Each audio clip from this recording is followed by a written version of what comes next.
Hello and welcome to another exciting episode of Trendz Travel. I am your host, Nadia Dambuza. In our first segment today, we look at the history, the heritage and evolution of whiskey. Enjoy. Coming up next on Trendz Travel today, we tasted the finer things in life.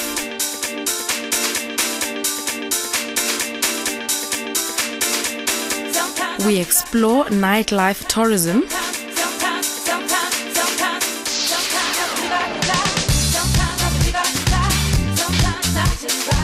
Nigeria produces its own chocolate.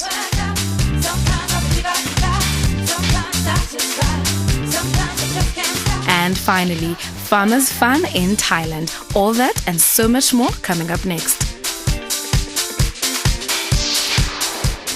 The following insert is not advertising Hennessy, nor is it promoting alcohol usage. Viewer discretion is advised. When the 8th generation descendant to the Hennessy Empire visits South Africa and invites you to a journey of exclusive tastings of the Hennessy top-tier cognacs, there is no declining to such elegant afternoons.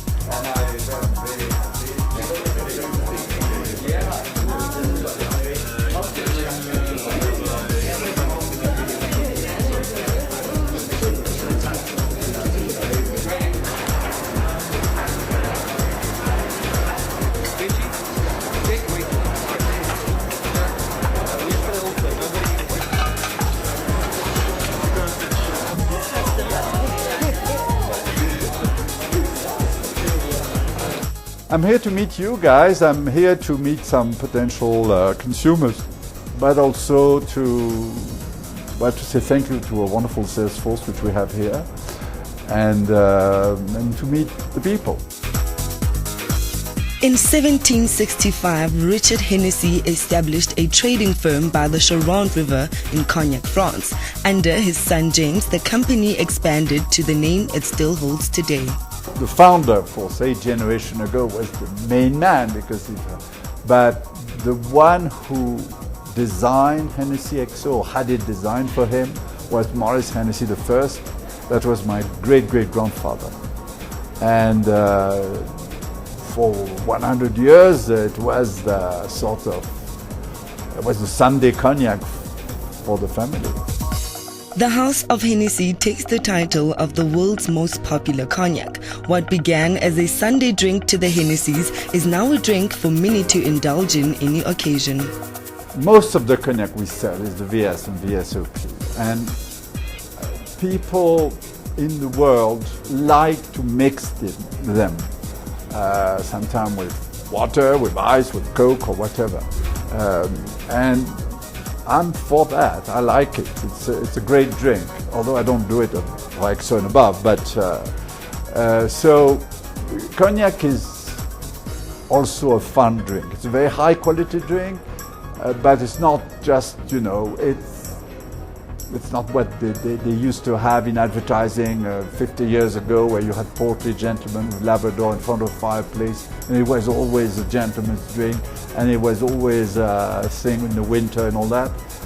It's not. It's a drink which you can have all year round, which can be consumed easily by ladies, and but unlike many other drinks, it has been made for 250 years by my family, by the same family of tasters, and it's made out of the largest, oldest library of cognac in the world, which is the Hennessy storehouses. Individual vintage spirits distilled from the finest growing grapes in the regions of Cognac are aged in oak barrels and blended to create this prestigious drink. We don't rest. We have to work. And we have to work also by making sure that all the cognac Hennessy, the firm, purchases to all the farmers, the wine growers in the cognac region are of high quality for the future, because today we are building the cognac of your grandchildren. In the 250 years of the Hennessy brand, two families stood together through the test of time. 8 generations of the full U master blenders have blended the Paradis all the way through to their latest edition. The Paradis Imperial is on top of that very elegant. It has what we would call modern taste. I mean, it's probably lighter It's more subtle. It's really elegant is the sort of adjective which we use to describe it, because you have to think that to make a cognac you need a master blender. And Hennessy is the only firm who has had the same family of master blenders since the early 19th century. And the 7th generation is soon to retire, but I mean, he's still working for us. And he's heading a tasting committee.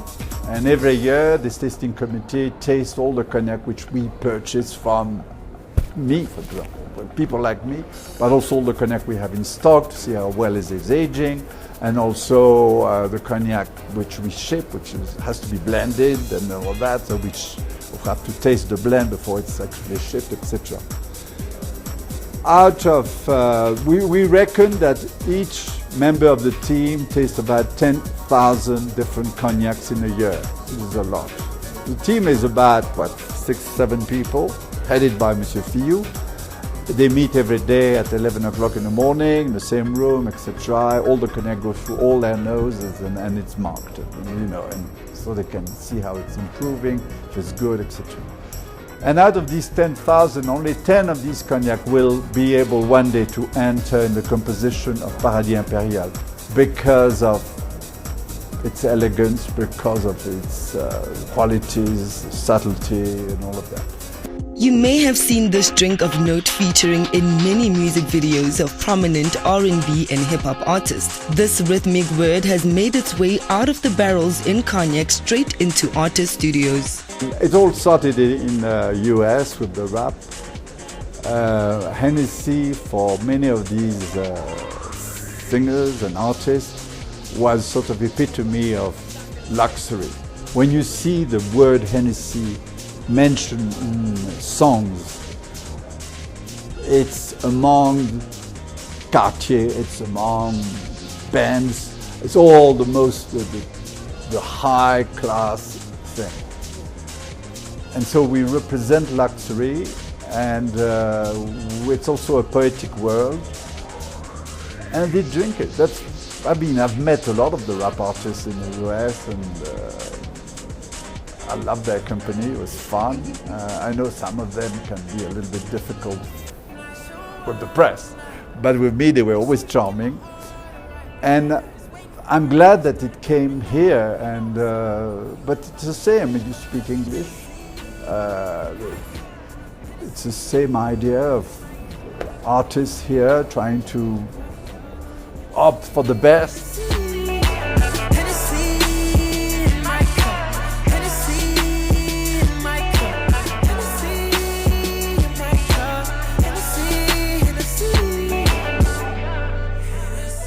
Our next stop with the Hennessy's global ambassador was at the Palazzo in Monte Cassino.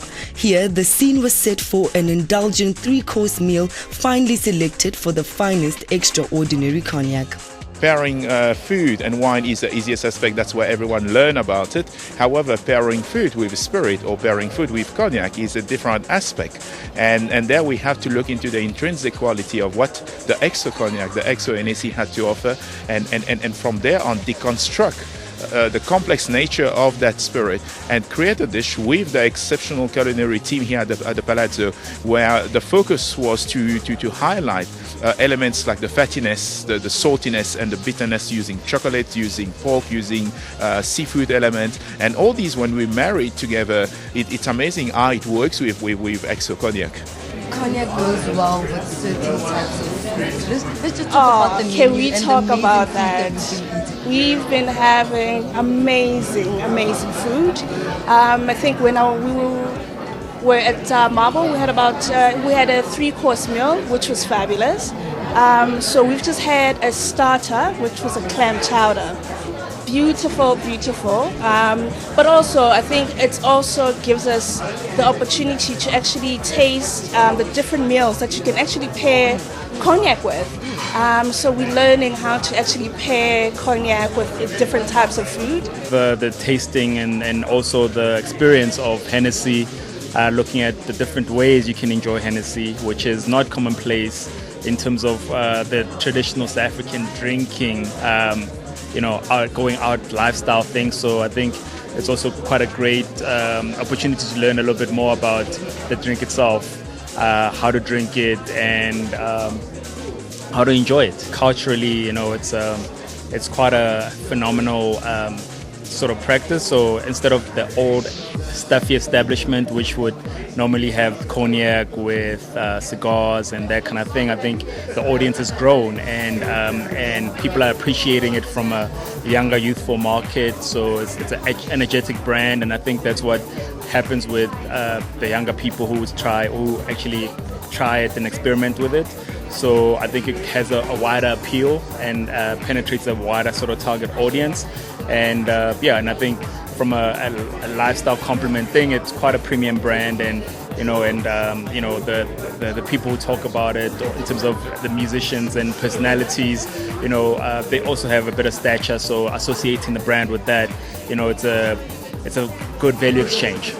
Alcohol as a personality, what you drink says a lot about you. What you wear, what you drive, who you chill with, and what you say and what you don't say says a lot about you. So it's not any different when it comes to alcohol. To foes as well. Whatever brand you use says a lot about you. So even with what you drink says a lot about you without even saying much.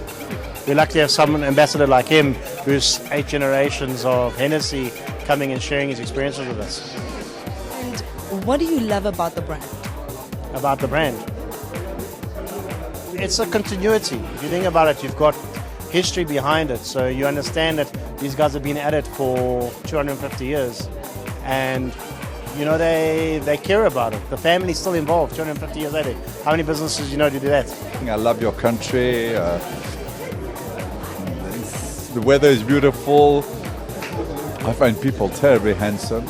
And there we are. It's wonderful to be there. I'm not sure I could migrate to South Africa, but I'm sure that when I'm here, I'm very happy. Tell us a bit about some of the people that you've come across on these long tables that you've been having lunches and dinners with. Any interesting people that you feel like you could be having collaborative work with in the future? I don't know about working, but having them as friends, spending more time with them. It's fascinating to see how young African sees life. So different than us, who are, first of all, I'm much older. Most of these people, I could be their father. So already when I have talking to my family, all that, you see how different are the way they are reacting and all that. But here it's even more different. There are so many different things.